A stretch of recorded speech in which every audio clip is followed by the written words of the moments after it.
آپ نے ایک کلپ میں مسند احمد کی ایک حدیث بتائی تھی جس میں آپ نے حضرت عائشہ رضی اللہ تعالیٰ عنہ کے لیے ظالم کا لفظ استعمال کیا، جبکہ حدیث میں یہ الفاظ نہیں آئے، برائے مہربانی بتائیں یہ الفاظ کہاں ہیں؟ میرے بھائی پہلے آپ اس پورے مقدمے کو سمجھیں. حدیث حوب کے اوپر میری پوری ویڈیو ریکارڈ ہے، سیدہ عائشہ پر کتے کیوں بھونکے رضی اللہ تعالیٰ عنہا وسلام اللہ علیہا.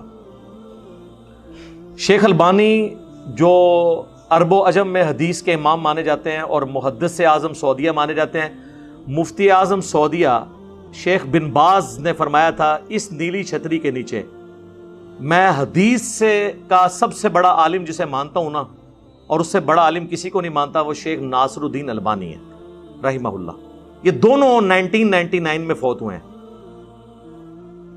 شیخ بن باز بھی اور البانی بھی. انہوں نے باقاعدہ سلسلہ احادیث صحیحہ میں ایک پورا باب باندھا ہے حدیث حوب پہ، کتوں والی حدیث، حوب کی جگہ پر جو کتے بھونکے تھے. اور وہ حدیث لے کے آئے، مسند امام احمد میں یہ حدیث موجود ہے، مجموع الزوائد کے اندر موجود ہے، اور کئی کتابوں میں. نبی علیہ السلام نے فرمایا میری ایک بیوی کا کیا حال ہوگا جب حوب کے کتے بھی اس پہ بھونکیں گے. سیدہ عائشہ جب سفر میں تھیں، جنگ جمل کے لیے نکلیں، اس وقت تو جمل کا ارادہ نہیں تھا، صلح کے لیے نکلی، بعد میں جو ہے وہ مسئلہ خراب ہو گیا تو حوب نامی جگہ پر کتے بھونکے. تو انہوں نے کہا کہ مجھے حضور کی وہ حدیث یاد آ گئی، حضور نے فرمایا تھا میری ایک بیوی پہ کتے بھونکیں گے، تو ظاہر ہے اس عمل کی وجہ سے بھونکیں گے جو غلط عمل ہے، تو میں اب آگے نہیں جاؤں گی. تو عبداللہ ابن زبیر، حضرت زبیر نے کہا کہ نہیں اماں آپ کی وجہ سے شاید صلح ہو جائے. اس طرح وہ ان کو امت کے وسیع تر مفاد میں ساتھ لے گئے، لیکن ہوا وہی جو ہونا تھا، تقدیر میں لکھا. اور مجموع الزوائد میں ایک اور روایت ہے، حضور نے فرمایا کاش مجھے پتہ چل جائے کہ میری کون سی بیوی ہوگی جو ایک بڑے اونٹ کے اوپر سوار ہوگی اور اس کے ارد گرد لوگ قتل ہو رہے ہوں گے. تو پھر ایک اور حدیث ہے مسند احمد میں جس کا آپ نے ذکر کیا اس میں، کہ نبی علیہ السلام نے حضرت علی سے فرمایا کہ ایک وقت آئے گا تمہارا عائشہ کے ساتھ جھگڑا ہوگا، لیکن حضور کو یہ نہیں پتا تھا کہ وہ معاملہ یعنی قتال اور اس نوعیت تک جائے گا، بس سرسری خبر پہنچی. لہٰذا اس حدیث کی وجہ سے وہ حدیثیں منسوخ ہو گئیں جس میں آپ نے کہا مجھے پتہ نہیں کہ میری کون سی بیوی ہے، اس میں آپ کو پتہ بھی چل گیا. لیکن اتنا ہی پتہ چلا، جیسے بخاری مسلم میں آتا ہے میرے حوض کوثر پہ کچھ اصحاب لائے جائیں گے، میں ان کو پہچانتا ہوں گا، میں کہوں گا اصحابی، یہ میرے صحابہ ہیں، لیکن مجھے بتایا جائے گا آپ کے بعد یہ دین سے الٹے قدم پھر گئے اور انہوں نے دین میں بدعتیں جاری کر دی، تو میں کہوں گا سحقن سحقن لمن غیر بعدی، سحقن سحقن لمن بدل بعدی، ان پہ پھٹکارو، ان کو مجھ سے دور کر دو جنہوں نے میرے بعد میرے دین کو بدل دیا. اور ابن عباس کا صحیح بخاری میں قول ہے، یہ وہ لوگ ہیں جو حضرت ابوبکر صدیق رضی اللہ تعالیٰ عنہ کے دور میں مرتد ہوئے اور حضرت ابوبکر نے ان کے خلاف قتال کیا. اس سے مراد سابقون الاولون اور کامل الایمان صحابہ نہیں ہیں، اس سے مراد وہ کلمہ گو ہیں جو حضور کی زندگی تک تو قانوناً صحابی تھے، بعد میں مرتد ہو گئے منکرین زکوٰۃ ہو کے یا مسلمہ کذاب کے ساتھ مل کے. آج کی ڈیٹ میں تو ظاہر وہ صحابی نہیں ہیں، لیکن پہلے تو تھے. سنن دارمی میں المستدرک الحاکم میں حدیث ہے، نبی علیہ السلام نے آیت تلاوت کی، اذا جاء نصر اللہ والفتح ورأیت الناس يدخلون فی دین اللہ افواجا، کہ تم نے دیکھا فتح آ پہنچی اور لوگ گروہ در گروہ دین میں داخل ہو رہے ہیں. تو آپ نے فرمایا ان قریب میری وفات کے بعد لوگ گروہ در گروہ دین سے نکل بھی جائیں گے. اللہم لا تجعلنا منہم آمین. بخاری مسلم میں الفاظ ہیں، عبداللہ ابن ابی ملیکہ جب یہ حدیث بیان کرتے تھے نا کہ میری وفات کے بعد لوگ دین سے الٹے قدم پھر جائیں گے، تو وہ کہتے تھے اے اللہ ہم تجھ سے دعا کرتے ہیں کہ ہم ان لوگوں میں شامل نہ ہوں جو حضور کی وفات کے بعد ان کے دین سے الٹے قدم پھر جائیں. تو نبی علیہ السلام نے جب یہ فرمایا کہ الٹے قدم پھر جائیں گے، تو ظاہر ہے فتح مکہ پہ تو وہ کلمہ پڑھ کے مسلمان ہو گئے تھے نا، بعد میں پھر گئے. اب یہاں پر نبی علیہ السلام کو یہ تو بتایا گا کہ اس طرح لوگ ہوں گے. لوگ کہتے ہیں اس سے علم غیب ثابت ہوتا ہے. علم غیب ثابت ہوتا تو حضور تو کہہ رہے ہیں میں ان کو پانی پلانے لگوں گا تو مجھے اس وقت فرشتے بتائیں گے. تو حضور کو تو اگر آج پتا ہے کہ کون کون سے لوگ ہیں تو حضور کو پانی نہیں تھا پلانا چاہیے. وہ فرشتے بھی کیا کہہ رہے ہیں آپ کو نہیں پتا، آپ کے بعد یہ ہو گئے تھے. تو اس طرح علم غیب یہ والا ثابت نہیں ہوتا. علم غیب وہی ہے جو اللہ نے بتایا. یہ ایک سرسری خبر ہے. یہاں پہ بھی سرسری خبر تھی. حضرت علی سے حضور علیہ السلام نے فرمایا, مسند احمد کی حدیث ہے کہ عنقریب اے علی تیرا اور عائشہ کا ایک جھگڑا ہوگا, ایک امر میں اختلاف ہوگا. تو حضرت علی نے فرمایا میں تو بڑا بدبخت ہوں گا. پھر کسی بھی کامل الایمان مومن کو یہی کہنا چاہیے کہ میں حضور کی بیوی کے ساتھ جھگڑا کروں حضور کی وفات کے بعد, مجھے تو ان کا کفیل بننا چاہیے. اب یہ میں ایکسپلینیشن کر رہا ہوں اس کی. قرآن میں حکم ہے نا, النبی اولی بالمؤمنین من انفسہم وازواجہ امہاتہم, نبی مومنین کی جانوں سے بڑھ کے ان پہ حق رکھتے ہیں اور نبی کی بیویاں امت کی مائیں ہیں. یعنی امتیوں کا کام ہے اپنی جان دے دیں اپنی نبی کی حفاظت کی خاطر, اور ان کی بیویوں کو ماں کے طور پر تصور کریں. بہت بڑا درجہ ہے. حتیٰ کہ سورہ احزاب میں آگے چل کے آیا کہ کوئی شخص بھی رسول اللہ کی وفات کے بعد ان کی بیویوں سے نکاح نہ کرے, اللہ کے نزدیک یہ بہت بڑا جرم ہے. مائیں ہیں قانوناً, حقیقی نہیں ہے. حقیقی مائیں ہوتی تو ان سے پردہ نہ ہوتا. امہات المومنین سارے صحابہ سے پردہ کرتی تھی سوائے اپنے محرم رشتوں کے. ماں وہ قانوناً ہے. وہ جو دوسرے والے رشتے ہیں نا اس طرح کی نہیں ہیں. ٹھیک ہے, تو اب حضرت علی کو یہی کہنا چاہیے تھا. اس میں الفاظ ہیں اشقاہم, میں تو بڑا بدبخت ہوں گا. آپ مجھے ایمانداری سے بتائیں, کسی شخص کو بدبخت کہنا, بد نصیب کہنا, یہ بڑا جرم ہے یا ظالم کہنا بڑا جرم ہے؟ بدبخت. ظالم تو کسی ایک معاملے میں ظلم کہتے ہیں, کسی چیز کو اپنی اصلی جگہ سے ہٹا کے دوسری جگہ پہ رکھ دینا. اسی لیے شرک کو بھی ظلم کہا گیا کہ آپ کسی مخلوق کو اللہ کی جگہ پہ رکھ دیتے ہیں اور اللہ کو اس کے مقام سے نیچے لا کے کسی مخلوق کے ساتھ کر دیتے ہیں تو اس کی جگہ سے ہٹا دیتے ہیں. ہر گناہ ظلم ہے.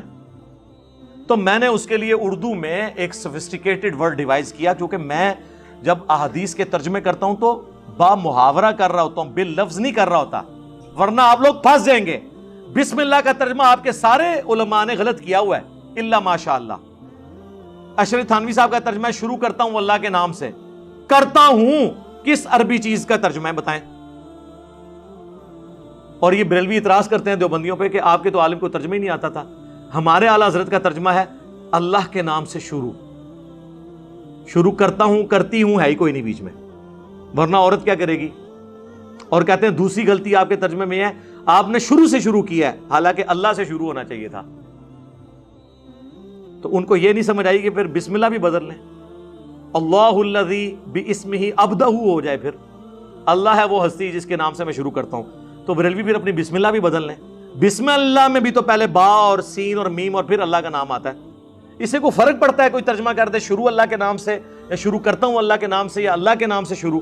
نہیں, با محاورہ ترجمہ ہو رہا ہے. اب جو خاتم اور خاتم کا لفظ ہے قرآن میں تو ہے خاتم, رسول اللہ صلی اللہ علیہ وآلہ وسلم نبوت کی مہر ہے, اور مہر اینڈ پہ لگتی ہے ڈاکومنٹ کے, جس کے بعد کوئی ڈاکومنٹ پہ چیز لکھنا جرم ہوتا ہے. لیکن ہمارے علماء جب ترجمہ کرتے ہیں تو اس کا خاتم والا ترجمہ کر دیتے ہیں. سلسلہ نبوت کو مکمل فرمانے والے ہیں, وہ ختم اردو والا لے لیتے ہیں. ہم نے کبھی اعتراض نہیں کیا, ہم کہتے ہیں با محاورہ یہ ترجمہ درست ہے, باللفظ یہ غلط ہے. خاتم کا ترجمہ اور ہے, خاتم کا اور ہے. لیکن چونکہ قادیانیوں کا ایک فتنہ ہے اس وجہ سے وہ بالمفہوم ترجمہ کرتے ہیں. ٹھیک ہے, ہم نے کبھی اعتراض نہیں کیا. یہاں پہ بھی میں نے جو یہ ورڈ استعمال کیا, ایک یہ تھا کہ میں یہ کہتا کہ حضرت علی نے کہا یا رسول اللہ میں تو بڑا بدبخت ہوں اگر میں آپ کی بیوی کے ساتھ لڑوں.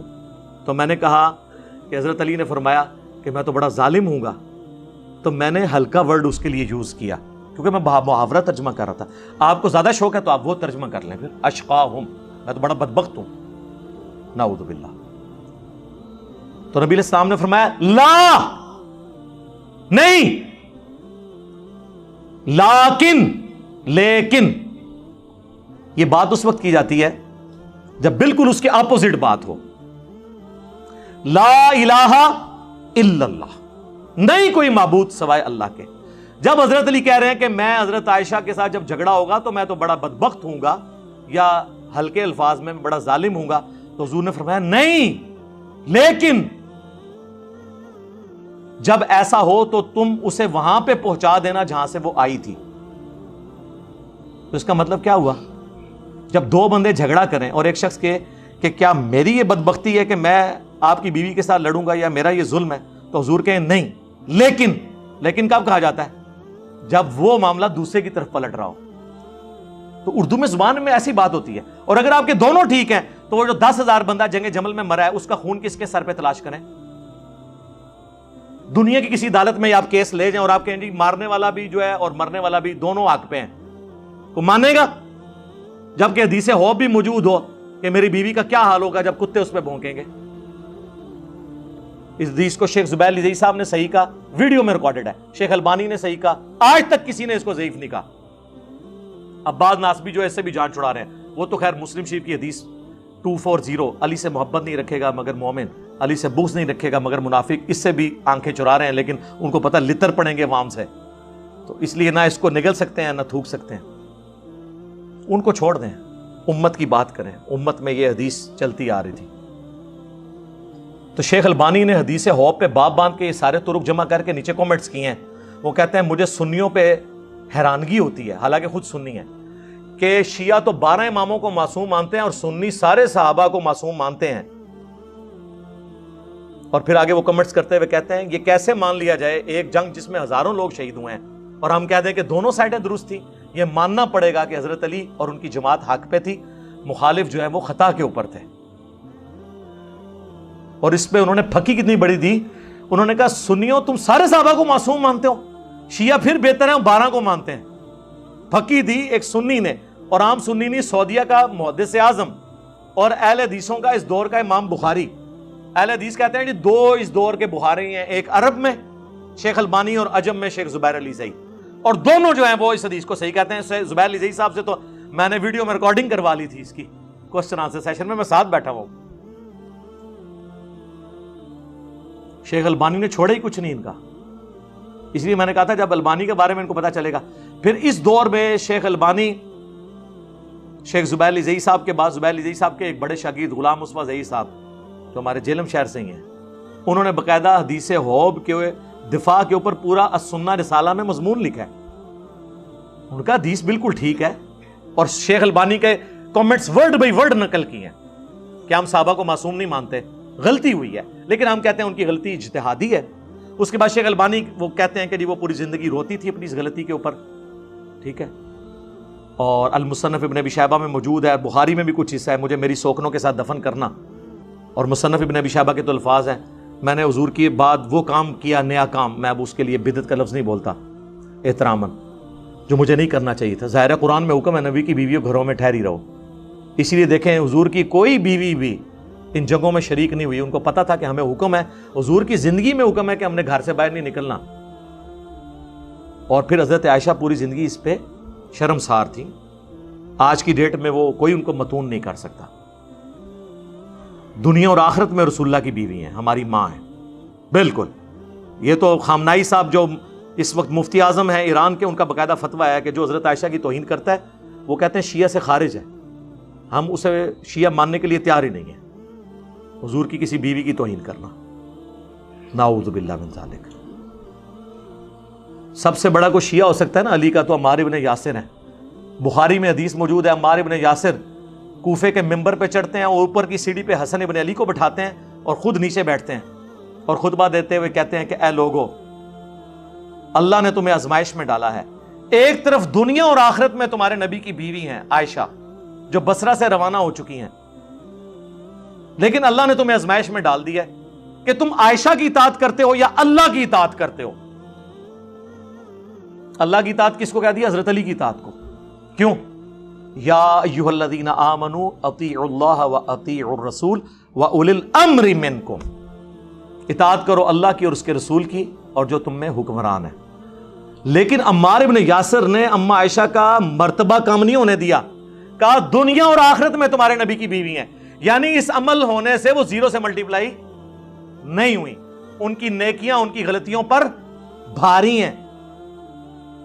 عمار ابن یاسر کے بعد کس کی ڈگری کی ضرورت ہے حضرت عائشہ کی شان میں؟ اور قربان جائیں امام بخاری نے حضرت عائشہ کی فضائل کے چیپٹر میں جو حدیث لی ہے نا، حضرت عائشہ کی فضیلت میں جو حدیثیں ہیں، اس میں عمار بن یاسر کی حدیث لے لی صحیح بخاری میں کہ دنیا اور آخرت میں تمہاری نبی کی بیوی ہے.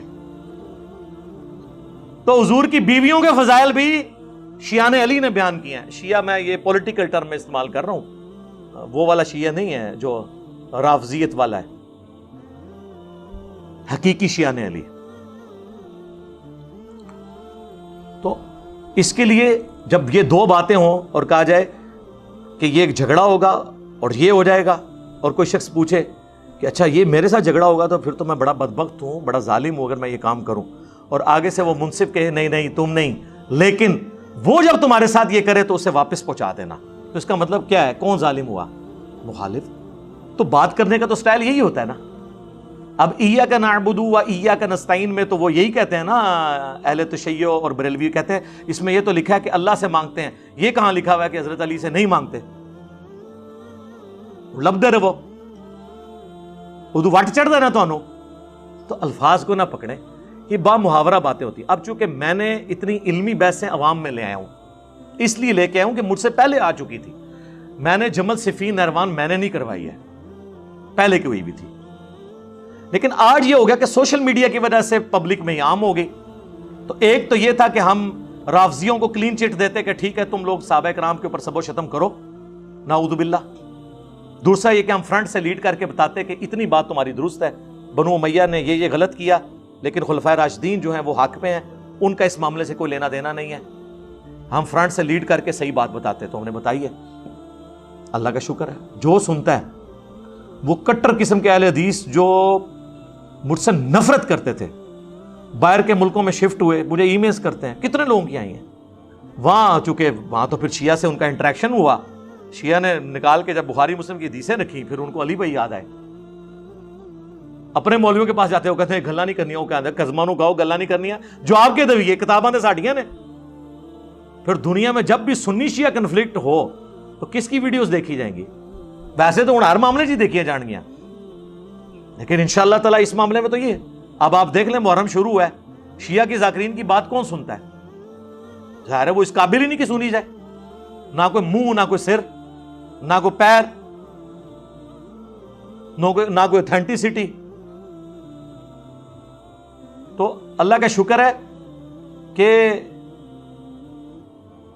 خلفائے راشدین کا مقدمہ بھی ہم لڑ رہے ہیں اور اہل بیت کا مقدمہ بھی ہم ہی لڑ رہے ہیں الحمدللہ. تو ہمیں کسی سے سرٹیفکیٹ کی ضرورت نہیں ہے. تو یہ جو چیز ہے، یہ میرے پہ جو آپ کو پتہ نہیں جھوٹی ایف آئی آر کٹوائی تھی جو پہلی تاریخ میں ہی لاہور ہائی کورٹ نے فارغ کی تھی، اس میں نے ایک ویڈیو ریکارڈ کرائی تھی، Y F I R quest in Lahore high court. وہ آلموسٹ 1.5 پونے 2 گھنٹے کی ویڈیو ہے. اس میں نے اپنے خلاف بننے والی ہر ویڈیو کو پرنسپلی ایڈریس کیا ہے کہ اگر کوئی ویڈیو ہے تو اس کو یوں دیکھ لیا کریں کہ یہ کس کانٹیکسٹ میں بات ہوئی تھی، کیا ہوئی تھی. اس میں نے یہ ساری باتیں بتائی ہیں. تو آپ دیکھ لیں، آندہ بھی ویڈیوز تو بنتی رہیں گی، ظاہر ہے. میں نے اب اس ٹاپک کو آلموسٹ کلوز کر دیا. یہ مفتی صاحب والی بھی ویڈیو مجبوراً میں نے اپلوڈ کی ہے، جو موٹے دماغ والے لوگ ہیں ان کے لیے. ادروائز میری پہلی ویڈیو کافی تھی، وہی باتیں میں نے دوبارہ کر دی ہیں، لیکن وہ خوش ہو گئے ہیں، ہاں جی ویڈیو آ گئی ہے. حالانکہ باتیں وہی ہیں کہ جب تک اصولی باتیں طے نہ ہوں، فروعی مسائل پہ گفتگو کرنے کی ضرورت نہیں. اور جس کا اصول ٹھیک نکلا ہے اس کے فروع تو پھر چھوٹی چیز رہے گی، وہ ہم ویسے ہی مان لیں گے. ہمیں تو بنیادی اختلاف عقیدوں میں ہے. یہی میں کہتا ہوں کہ ایتھیسٹ اگر آپ سے کہیں کہ آپ بتاؤ کہ حضور نے 11 شادیاں کیوں کی، تو ہم کہیں گے ہمیں اس سے کوئی دلچسپی نہیں ہے. آپ بتاؤ آپ اللہ کو مانتے ہو؟ وہ کہیں جی میں اللہ کو تو نہیں مانتا، لیکن یہ تمہارے نبی نے یہ کیوں کیا. ہم کہیں گے دفاع ہو. جب تو اللہ کو نہیں مانتا تو اللہ کے پیغمبر کو، ان کی بیویوں کو ہم تمہارے سامنے کیوں ڈیفینڈ کریں؟ کس لیے ڈیفینڈ کریں؟ ہمارا تو مقدمہ اس بات پہ کھڑا ہے کہ وہ اللہ کے پیغمبر ہیں اور اللہ کی وحی کے ذریعے کرتے ہیں، اور تم اللہ ہی کو نہیں مان رہے ہو. تو پیغمبر کی شادیاں ہم تو قیامت تک جسٹیفائی نہیں کر سکتے جب تک پیغمبر کو اللہ کا پیغمبر نہ ثابت کریں. اف گاڈ ایگزسٹ، باقی سارے سوال پھر ثانوی ہو جائیں گے. تو ایتھیسٹ کے ساتھ حضرت عائشہ کی عمر پہ بات نہیں ہوگی، حضور کی کثرت ازواج پہ بات نہیں ہوگی، لونڈیوں کے سسٹم پہ بات نہیں ہوگی. نہیں، ایتھیسٹ کے ساتھ بات ہوگی خدا کو مانتے ہو کہ نہیں. اگر وہ کہ ہم مانتے ہیں، پھر ہم کہیں گے ادھر ہی رک جاؤ. اب تم ہمیں کو یہ بات بتاؤ کہ تم خدا کو مانتے ہو تو خدا نے پھر یہ الزامی بات کے طور پہ تمہارے نزدیک تو یہ بھی انصاف نہیں ہوگا کہ پریگنینسی کی تکلیف سے عورتوں کو گزرنا پڑتا ہے، مردوں کو نہیں گزرنا پڑتا. ایک بچہ جو ہے وہ اس کے لیے تکلیف مرد کو کاٹنی چاہیے، ایک کے لیے عورت کو، تب انصاف ہوگا. تو یہ اعتراض بن سکتا ہے کہ نہیں؟ بتائیں مجھے. اور سامو تو اس کا جواب کیا ہوگا؟ ول آف گاڈ، خدا کی مرضی، وہ کریٹر ہے، جس طرح مرضی ڈیزائن کرے. اس نے یہ سوچا ہے کہ مرد کے لیے میں نے یہ آزمائش رکھنی ہے، عورت کے لیے یہ. اب اس پہ کڑ کڑ کے آپ مر جائیں گے؟ نہیں. قرآن نے اسی لیے بین کیا لا یسأل عما یفعل وہم یسألون. کوئی اللہ کو نہیں پوچھ سکتا کہ اس نے یہ کام کیوں کیا، اللہ سب کو پوچھ سکتا ہے کہ اس نے یہ کام کیوں کیا. دیکھیں اللہ تو اس سے سخت فتویٰ آپ کو کیسے ہو؟ اللہ نے ایک سوال میں ہر سوال کا جواب دے دیا کہ اللہ کو کوئی نہیں پوچھ سکتا، کریٹر ہے، جو مرضی کرے. آپ لاگ اس کی لاجکس دیں، الٹیمیٹلی دنیا میں آپ کوئی پرفیکٹ نظام بھی لے کے آ جائیں، میں اس میں بھی آپ کو کوئی نہ کوئی فلاح نکال دوں گا، اپنی ول سے سوچوں گا نا. ظاہر ہے یہ اکثر کہتے ہیں نہیں گاڈ نہیں کرنا، ہم کہتے ہیں آپ بتاؤ گاڈ کا نظام پہ آپ کو جو اعتراض ہے نا آپ بتاؤ. یہ یوں نہ ہوتا یوں ہوتا تو میں اس میں بھی ایپ نکال دوں گا کہ یوں ہونے میں تو پھر یوں ہو جانا تھا. یہ تو قیامت تک نہیں آپ کچھ کر سکتے، کہیں تو فکس کرنا ہے نا. دنیا کی زندگی کو آپ آخرت کی زندگی کے ساتھ جوڑ کے سمجھیں گے، پھر آپ کو خدا کے نظام کی سمجھ آئے گی کہ اللہ کا نظام کیوں ہے. ہاں دنیا میں اگر صرف دنیا کا نظام دیکھ کے چلیں تو واقعی یہ دنیا جو ہے یہ ایک ظلم کے سسٹم پہ چل رہی ہے. اگر آخرت کا دن نہ ہو، ظالم کو سزا نہ ملنے والی ہو، مظلوم کو ہمیشہ کی جنتیں نہ ملنے والی ہوں، تو واقعی ہم آپ کے ساتھ ہیں کہ ظلم کا نظام ہے. جن بچوں کو بے دردی سے قتل کر دیا جاتا ہے، جن بچیوں کو جو ہے وہ زیادتی کا نشانہ بنا کے قتل کر دیا جاتا ہے، ان سے تو ان کی زندگی چھین لی گئی، لیکن اگر اس کے بدلے ان کو آخرت کی ہمیشہ کی زندگی ملتی ہے تو ان کو بھی آپ زندہ کر کے پوچھ لیں، وہ کہیں گے یہ بڑا سستا سودا ہے. ہاں جنت میں پہنچ کے تو انسان نے کہنا ہے کہ اس سے زیادہ مجھے تکلیفیں آ جاتی دنیا میں. جی صحیح مسلم میں حدیث ہے، قیامت والے دن اللہ تعالیٰ ایک ایسے شخص کو بلائے گا جس نے بغاوت کی زندگی گزاری ہوگی. اللہ تعالیٰ کہے گا فرشتوں اس سے ذرا دوزخ کا ایک پھیرا لگواؤ نا. اور دنیا میں بڑی عیاشی کی زندگی ہوگی، جب وہ دوزخ کا ایک پھیرا لگائے گا اللہ پوچھے گا دنیا میں کوئی سکھ کا دن دیکھا؟ کہے گا تیری عزت کی قسم میں نے دنیا میں کوئی سکھ نہیں دیکھا. وہ اپنی دنیا کی زندگی کے سکھ کو بھول جائے گا اس دوزخ کے ایک پھیرے پہ، جو آپ کہتے ہیں ایک ہی لگے گا پھر تو چھوٹ جائے گا. ایک پھیرا. پھر اللہ دنیا سے ایک مفلس شخص جس نے حلال و حرام کی تمیز کے ساتھ بڑی غربت کی زندگی گزاری ہوگی، یہ صحیح مسلم شریف ہے، مولانا شریف نہیں ہے. اللہ کہے گا فرشتوں ذرا جنت کا ایک پھیرا لگواؤ نا اسے. جنت کا ایک پھیرا لگائے گا، اللہ پوچھے گا کوئی دنیا میں تو نے تکلیف دیکھی؟ وہ کہے گا تیری عزت کی قسم میں نے دنیا میں کوئی تکلیف نہیں دیکھی. وہ جھوٹ نہیں بول رہا ہوگا، وہ کافور ہو چکی ہوگی اس سے تکلیف.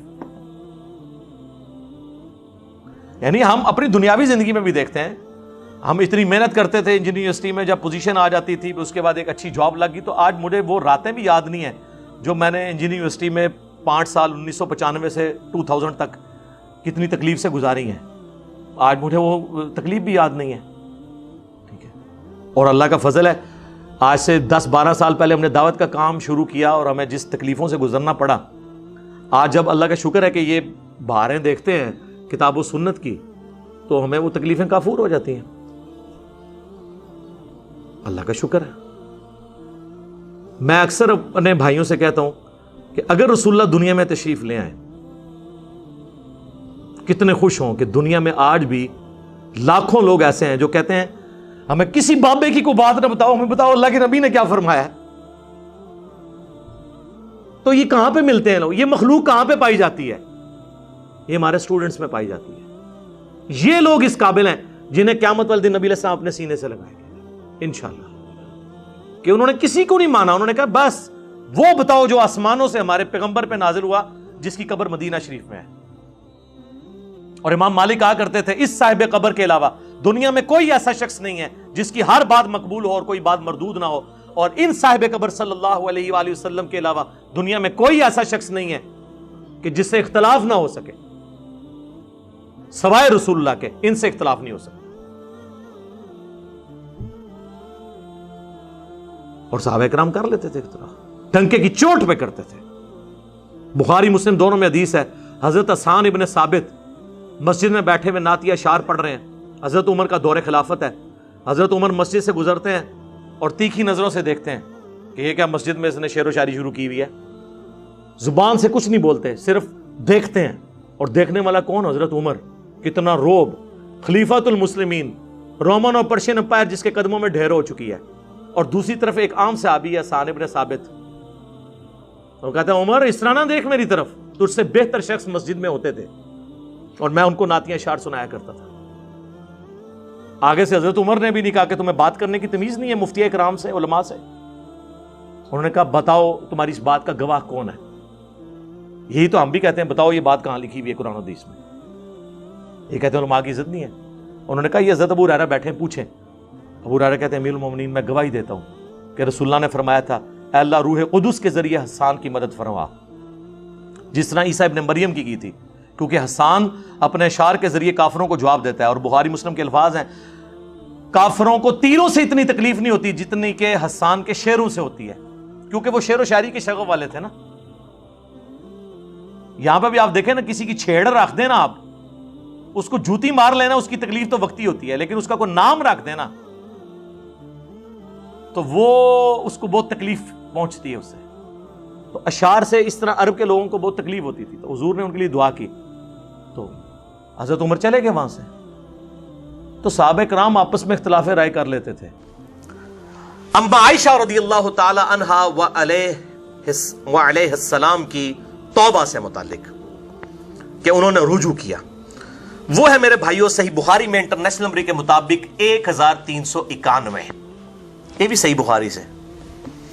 اما عائشہ رضی اللہ تعالی عنہا پر جب نزاع کا عالم طاری ہوا تو انہوں نے ابن زبیر اپنے بھانجے کو، جو صحابی بھی ہیں، صحابی کے بیٹے ہیں اور سیدنا ابو بکر کے نواسے ہیں، سیدہ اسماء بنت ابی بکر کے بیٹے، ان کو بلا کر وصیت کی کہ مجھے رسول اللہ صلی اللہ علیہ وآلہ وسلم اور ابو بکر اور عمر کے ساتھ دفن مت کرنا، بلکہ مجھے میری سوکنوں کے ساتھ بقیع غرقد قبرستان میں دفن کرنا، جو روضہ شریف کے بالکل سامنے ہے.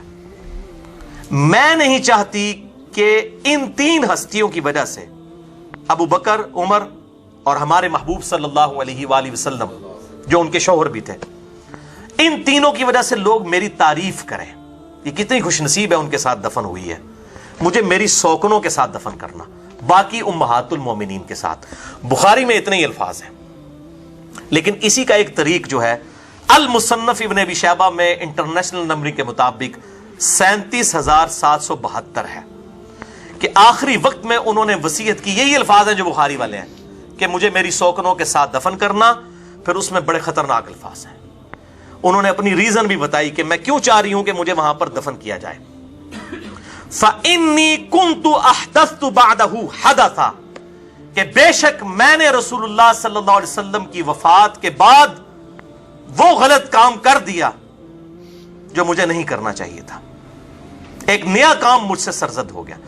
یہ ویسے میں احتراماً یہ لفظ بول رہا ہوں احدثت، ویسے اس کو آپ یاد کریں کل محدثۃ بدعہ، ہر نیا کام بدعت ہے. سیدہ عائشہ نے عاجزی کے طور پر اپنے لیے لفظ استعمال کیا. ظاہر خلفائے راشدین کے خلاف خروج تو بدعت تو ہے، لیکن انہوں نے توبہ کی کہ مجھ سے یہ والا معاملہ غلطی والا ہوا.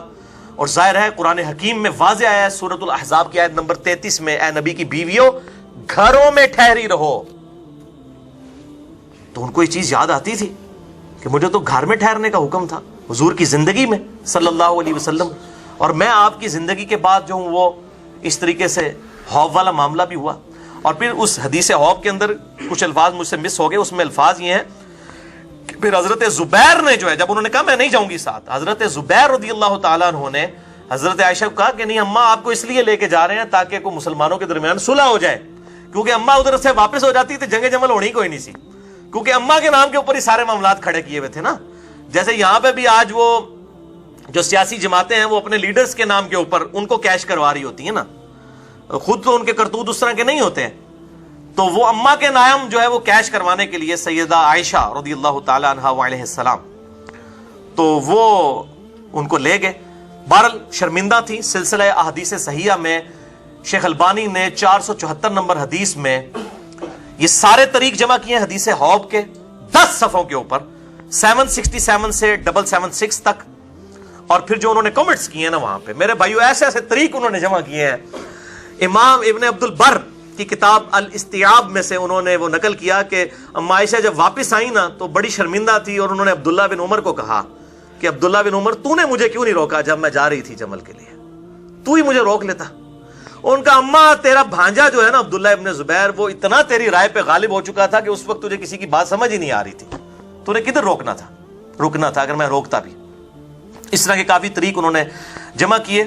اور الحمدللہ یہ جو شیخ ناصر الدین البانی ہے رحمہ اللہ, جن کو میں کہتا ہوں کہ وہ نیوٹن اور آئنسٹائن تھے اہل سنت کے, کہ ان کے پاس جو ہے وہ ڈگری تو کوئی نہیں تھی, گھڑی ساز تھے, ہماری طرح وہ انجینئر ہی تھے آپ کہہ لیں اس اعتبار سے, لیکن اللہ نے ان کو توفیق دی. حدیث حوض پہ جو 474 نمبر انہوں نے سارے یہ طریق جمع کیے حدیث حوض کے, یہ کتے بھونگنے والی حدیث کے. اس کے بعد انہوں نے جو اپنے کمنٹس کیے ہیں نا وہ سنی اور شیعہ دونوں کے لیے اصلاحی کمنٹس ہیں, پازیٹیو کمنٹس. اب یہ سنیوں کو ہضم ہو رہے ہیں تو بڑی بات ہے, شیعہ کو تو چھوڑیں, ہم سنیوں کے لیے کمنٹس پڑھ کے سنانے لگے ہیں کہ یہ بتائیں کہ شیخ ناصر الدین البانی یہ اہل سنت کے امام ہیں اور آج کی ڈیٹ تک تو امام ہی ہیں. بعد میں کوئی ان کو خارج کر دے تو وہ ویسے تو اب وہ اتنے بڑے ہو چکے ہیں کہ نہ تو اب شیخ زبیر صاحب سے کوئی جان چھڑا سکتا ہے نہ شیخ البانی سے. وہ پرسنالٹیز اتنی بڑی ہو چکی ہیں, اور شیخ زبیر صاحب کی پرسنالٹی اس لیے بھی بڑی ہوگی کہ دارالاسلام کے ذریعے پوری دنیا میں اس وقت جو سب سے بڑا ادارہ ہے اردو اور انگلش کتابوں کا دارالاسلام, انہوں نے ابو داؤد, ترمذی, نسائی, ابن ماجہ شیخ زبیر صاحب کی تحکیم کے ساتھ چھاپی ہوئی, شیخ البانی کی نہیں. ایون جو بڑے گورے بار مسلمان ہو رہے ہیں نا انہوں نے بھی جو ابو داؤد, ترمذی, نسائی, ابن ماجہ اٹھائی ہوتی ہے نا انگلش والی, وہ شیخ البانی کی تحکیم والی نہیں ہوتی, شیخ زبیر کی تحکیم والی ہوتی ہے. تو ان سے جان تو نہیں چھڑا سکتے.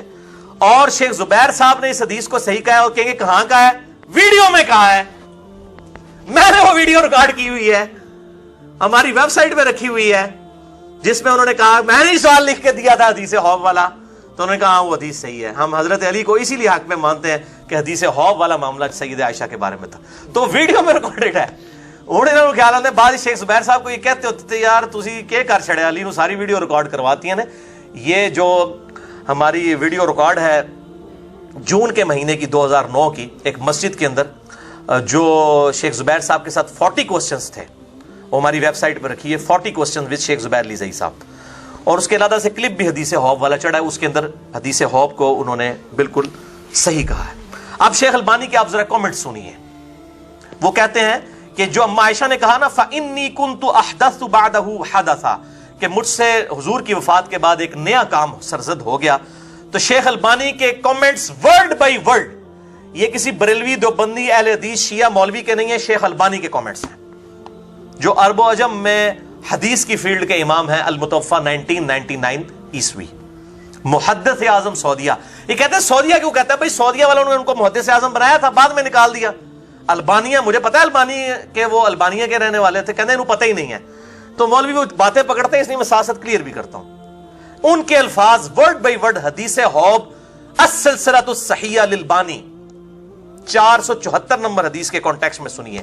وہ کہتے ہیں جو اما عائشہ نے کہا فَإِنِّي كُنْتُ أَحْدَثُ بَعْدَهُ حَدَثًا, تو اس نئے کام سے مراد سیدہ عائشہ کا جنگ جمل میں شرکت کرنا تھا, کیونکہ بعد میں آپ رضی اللہ تعالیٰ عنہ اپنے اس سفر پر بہت ہی شرمندہ تھیں اور اپنے اس عمل سے توبہ بھی کی. البتہ انہوں نے یہ کام نیک نیتی سے کیا تھا, جیسا کہ سیدنا طلحہ اور زبیر نے کیا. سیدنا طلحہ بھی پھر جنگ چھوڑ گئے. المستدرک للحاکم میں آتا ہے کہ پھر مروان نے خود ہی جو ان کو ساتھ لایا تھا تیر مار کے ان کو شہید کر دیا. یہ 72 حدیث میں نے ساری روایتیں جمع کی ہیں. اس میں زیادہ سے زیادہ یہ اعتراض کیا جا سکتا ہے. اب یہ کہتے ہیں کہ اعتراض کوئی شخص حضرت عائشہ پہ کر سکتا ہے, تو اس کا جواب بھی سنیں. اعتراض بڑا خطرناک ہے اور جواب اس سے زیادہ خطرناک ہے. وہ کہتے ہیں سیدہ عائشہ کو جب حوض مقام کے بارے میں معلوم ہوا تو انہیں واپس چلے جانا چاہیے تھا, لیکن اسی حدیث میں مذکور ہے کہ وہ واپس نہیں گئیں. یہ بات ام المومنین کو زیبا تو نہیں تھی. اس سلسلے میں ہمارا جواب یہ ہے, جواب بڑا کوڑا ہے, ہضم ہو جائے. سنیا نو سنیا دا امام ہے, ہضم کرو. ہمارا جواب یہ ہے کہ ضروری نہیں کہ ہر کمال والی صفت ہی صحابہ کے لائق ہو, کیونکہ لغزش سے مبرہ صرف اللہ تعالی کی ذات ہے. وہ کہتے ہیں اللہ سے لغزش نہیں ہو سکتی. کسی سنی مسلمان کے لیے یہ مناسب نہیں کہ وہ اپنی قابل احترام شخصیات صحابہ کرام علیہم رضوان کے بارے میں اتنا غلو کرے کہ انہیں معصوم شیعہ اماموں کی صف میں کھڑا کر دے. انہوں نے کہا شیعہ دے 12 نو معصوم سمجھتے ہیں, ان 12 کو ہم بھی مانتے ہیں ائمہ کو, اہل سنت کے بھی ائمہ, اور سنی جو ہے سارے صحابہ کو ہی معصوم مانتے ہیں. وہ کہتے ہیں آپ تو 4 ہاتھ آگے نکل گئے ہو, آپ کو یہ زیب نہیں دیتا کہ آپ وہی کام شروع کر دیں. اتنا غلو کرے کہ انہیں معصوم شیعہ اماموں کی صف میں لا کھڑا کرے. ہم اس بات میں شک نہیں کرتے کہ ام المومنین کا یہ خروج اصل میں خطا پر مبنی تھا. اس لیے جب انہیں معلوم ہوا کہ حوض کے بارے میں رسول اللہ صلی اللہ علیہ وسلم کی پیشن گوئی پوری ہو گئی ہے تو انہوں نے واپسی کا ارادہ بھی کر لیا تھا. البتہ سیدنا زبیر نے انہیں یہ کہہ کر واپسی کے ارادے کو چھوڑنے پر قائل کر لیا کہ شاید آپ کی وجہ سے صلح ہو جائے. ظاہر ہے جی وہ تقدیر کا غلبہ تو ہونا تھا, لیکن تقدیر کے غلبہ آج کی ڈیٹ میں ہم کہہ سکتے ہیں, ورنہ تو ہر گناہ کرنے کے بعد کوئی تقدیر پہ ہی پھینک دے گا. جب بعد میں تو یہ بات ہو سکتی ہے, ہاں ہونے سے پہلے کوئی نہیں کہہ سکتا کہ چونکہ میری تقدیر میں لکھا ہے اس لیے میں نے ضرور یہ کام کرنا ہے. جب ہو گیا تو پھر انسان یہ کہتا ہے کہ جو میری تقدیر میں لکھا تھا.